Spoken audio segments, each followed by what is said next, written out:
El Señor esté con ustedes. Y con su espíritu. Lectura del Santo Evangelio según San Lucas. Gloria a ti, Señor.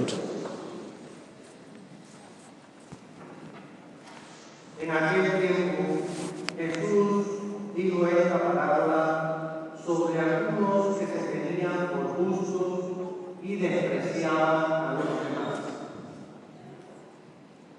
Dos hombres subieron al templo para orar. Uno era fariseo y el otro publicano. El fariseo, erguido, oraba así en su interior: Dios mío, te doy gracias porque no soy como los demás hombres, ladrones, injustos y adúlteros. Tampoco soy como ese publicano. Ayuno 2 veces por semana y pago el diezmo de todas mis ganancias. El publicano, en cambio, se quedó lejos y no se atrevía a levantar los ojos al cielo. Lo único que hacía era golpearse el pecho diciendo: Dios mío, apiádate de mí, que soy un pecador. Pues bien, yo les aseguro que éste bajó a su casa justificado, y aquel no, porque todo el que se enaltece será humillado, y el que se humilla será enaltecido. Palabra del Señor. Gloria a ti, Señor Jesús.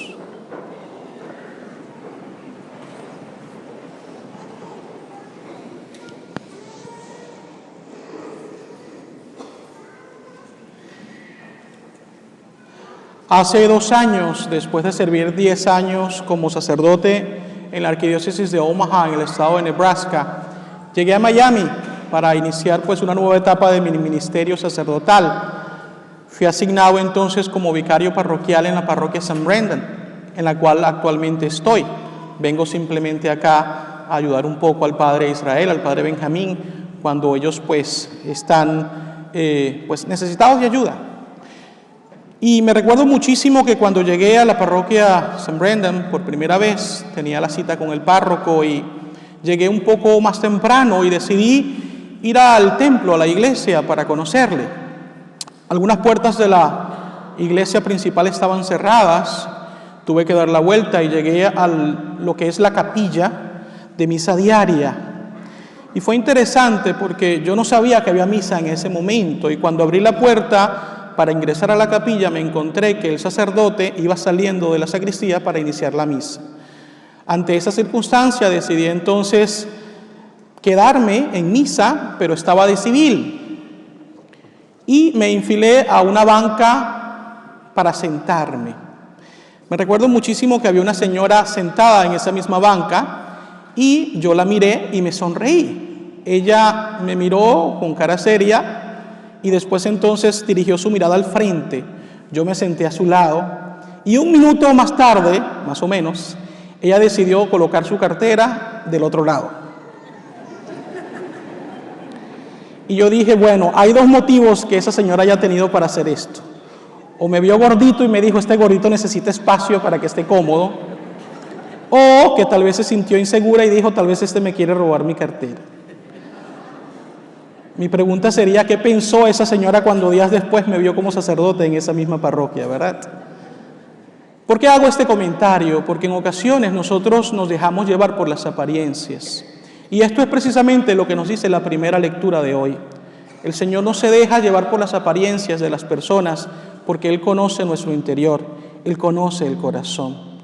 En ocasiones nosotros cometemos grandes errores, hacemos sentir mal a las personas, porque tal vez las vemos por encima y pensamos que tal vez no son buenas personas, o incluso que son personas a las cuales debemos desconfiar.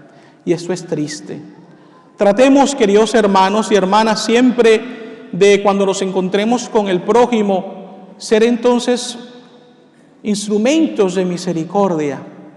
Hay una frase que me gusta muchísimo y creo que la dijo San Jerónimo, que nosotros pues podemos ser en algunas ocasiones tal vez la única página de la Biblia que muchas personas van a leer.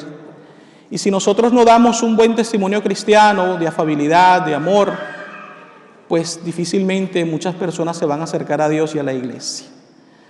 La primera lectura también nos refleja el hecho de que nosotros debemos orar insistentemente porque Dios escucha la súplica que es hecha con confianza y de manera especial con humildad.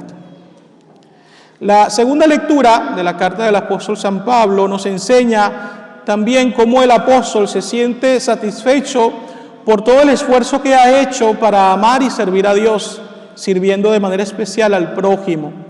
San Pablo dice: he luchado bien este combate, he llegado hasta la meta. Ahora espero que Dios me dé la recompensa de la cual espero recibir, que es el cielo. Y cuando meditaba esta lectura, no puedo dejar de recordar algo que también me sucedió hace aproximadamente 3 años atrás, cuando visité a una señora que estaba en estado terminal, la señora Mardell. Ella no quería tomar las medicinas para el dolor. Su hijo me hizo ir a su casa para tratar de convencerla. Y cuando llegué allí y la escuché, me conmovió muchísimo, porque ella me decía: padre, tengo tanto tiempo esperando este momento para encontrarme con Dios. Yo sé que lo que me espera es el cielo. Yo tengo deseo de irme a encontrar con el Señor. Y esto era lo que en realidad a ella la motivaba tal vez a no tomar la medicina, porque decía: me quiero ir con Él. No era una persona que estaba haciendo esto por entrega desconsolada. Era una mujer que quería encontrarse con el Dios de la vida, el Dios de la vida eterna.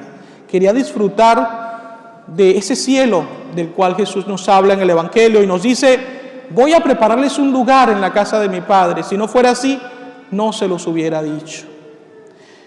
Les digo sinceramente que cuando regresaba a la parroquia, ese mismo día después de visitar a Mardell, yo le pedía al Señor la gracia para que cuando me llegue el momento que Él me llame a su presencia, también yo me pueda sentir tan preparado y tan confiado como ella estaba, de que después de ese momento ella se iba a encontrar con el Padre eterno.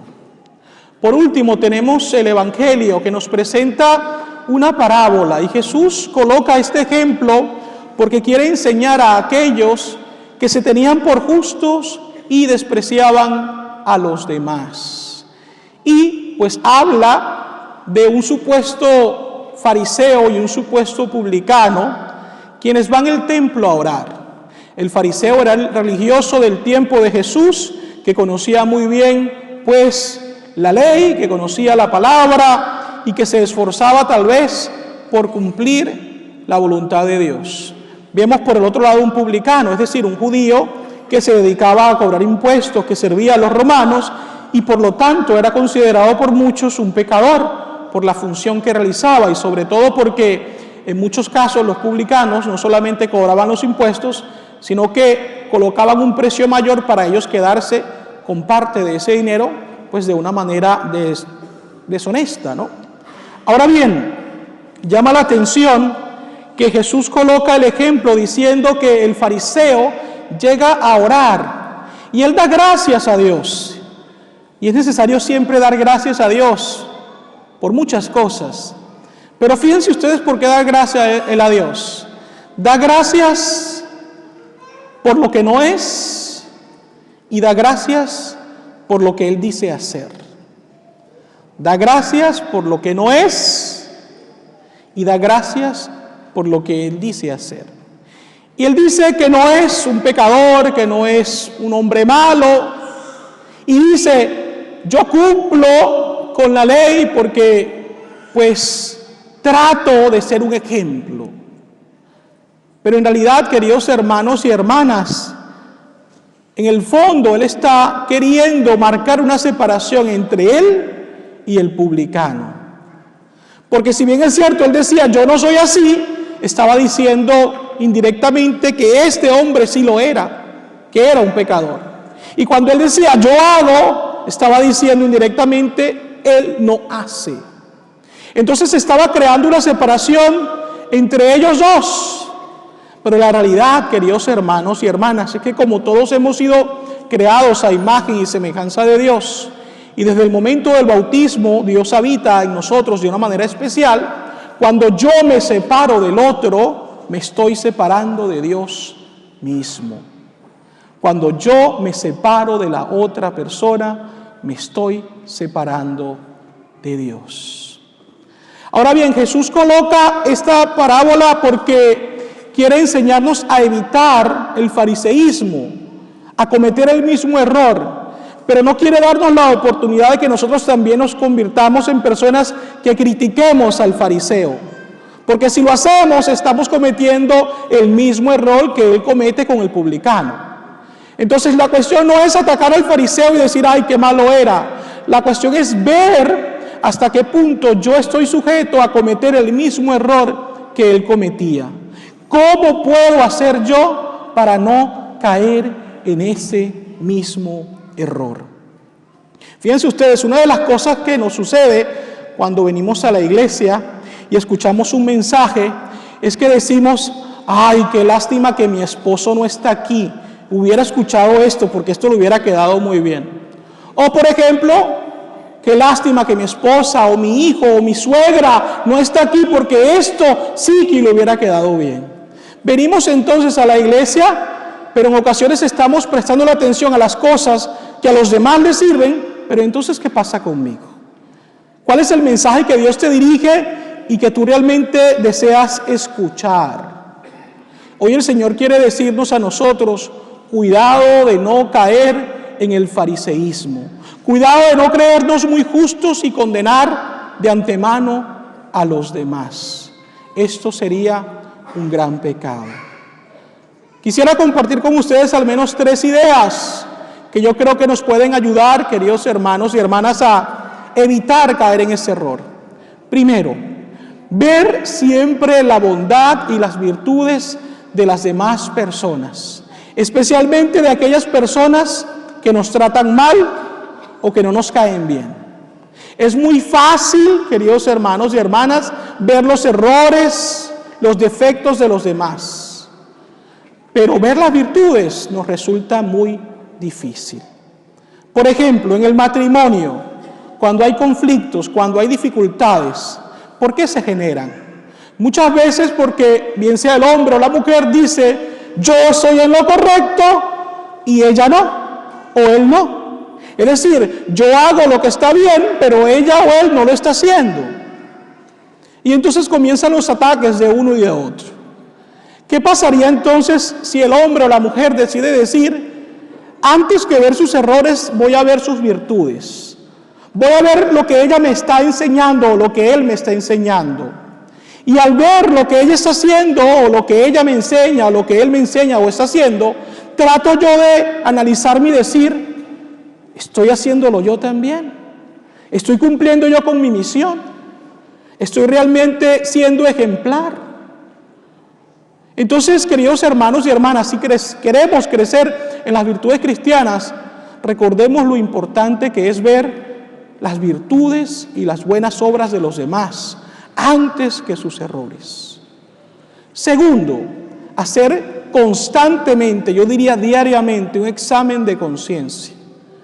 Examen de conciencia quiere decir que yo me desnudo espiritualmente ante Dios y digo, Señor, este soy yo, con mis virtudes, pero también con mis pecados. Quiero que tú me ayudes por medio de tu gracia a examinarme y darme cuenta en qué he fallado para ver cómo puedo mejorar. Nosotros estamos invitados a hacer exámenes de conciencia frecuentemente, especialmente cuando nos confesamos. Pero al menos en la liturgia de las horas se nos enseña en la oración de las completas, cada noche antes de ir a dormir, preguntarnos, Señor, ¿cómo he vivido este día? ¿Lo he vivido realmente para amarte a ti, para servir al prójimo, para tu gloria o no? Es importante, queridos hermanos y hermanas, que nos examinemos, porque esto nos hace ver nuestras miserias, nuestra necesidad de Dios y de la ayuda de los demás. Y por último, simplemente, queridos hermanos y hermanas, recordar que Dios es un Dios de amor y misericordia que nos ama a todos por igual, a los que hacemos el bien y a los que hacen el mal. Por lo tanto, recordemos pues que al momento de orar no nos podemos posesionar de Dios pensando que es exclusivo para mí. Dios es un Dios de todos.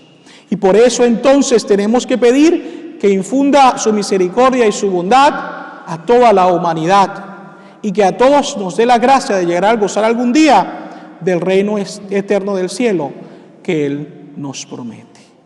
Así sea.